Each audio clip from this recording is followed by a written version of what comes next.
आप सभी को जय श्री श्याम। आज की वीडियो में हम आप सभी प्रेमियों को मार्गशीर्ष मास के उत्पन्ना एकादशी की व्रत कथा सुनाने जा रहे हैं।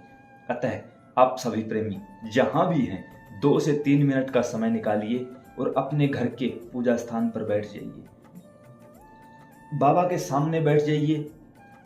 घर के मंदिर में उपलब्ध नहीं हो आप लोग तो कहीं भी बैठ जाइए और इस दिव्य कथा को एक बार जरूर सुनिए, क्योंकि भगवत चर्चा भगवत कथा सुनने मात्र से ही ठाकुर जी कल्याण कर देते हैं। और यह तो उत्पन्ना एकादशी अर्थात जिस दिन माता एकादशी उत्पन्न हुई थी, प्रकट हुई थी, वो पवित्र कथा है।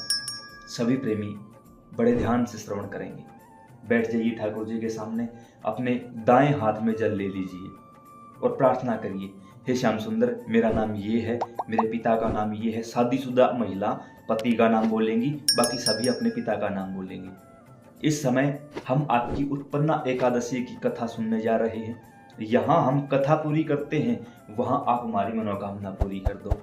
जो भी मनोकामना है बता दो ठाकुर जी को, फिर जल को नीचे की ओर छोड़ दीजिए। अब हम अपनी कथा को शुरू करते हैं।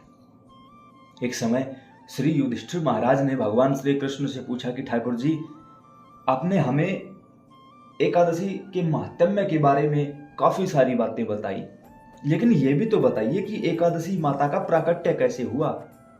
तब श्याम सुंदर ने अपने श्रीमुख से उच्चारण किया कि हे महाराज, एक समय पृथ्वी पर दैत्यों का आक्रमण हद से ज्यादा बढ़ा।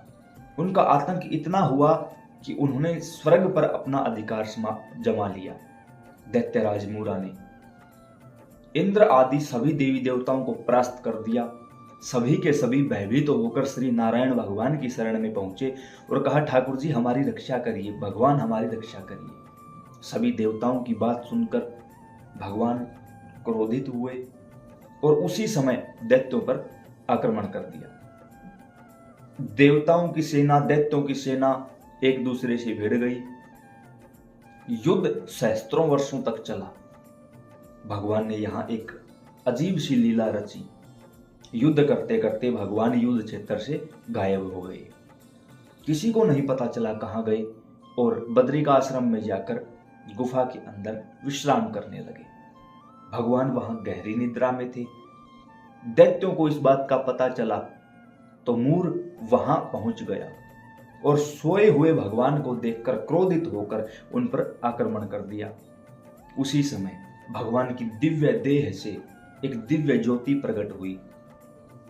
एक सुंदर कन्या प्रकट हुई जो कि कामदेव को भी लज्जित करने वाली थी।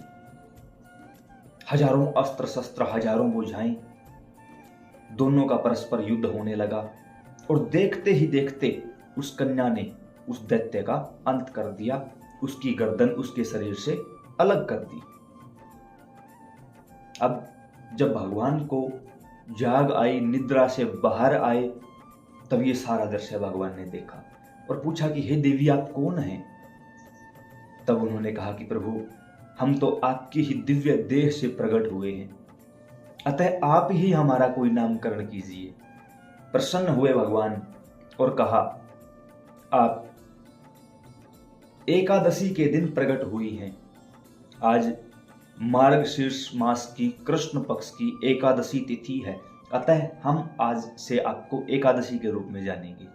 और वहीं से श्री एकादशी माता का प्राकट्य हुआ, उत्पन्न हुई, तो इसी कारण इसका नाम उत्पन्ना एकादशी रखा जाने लगा।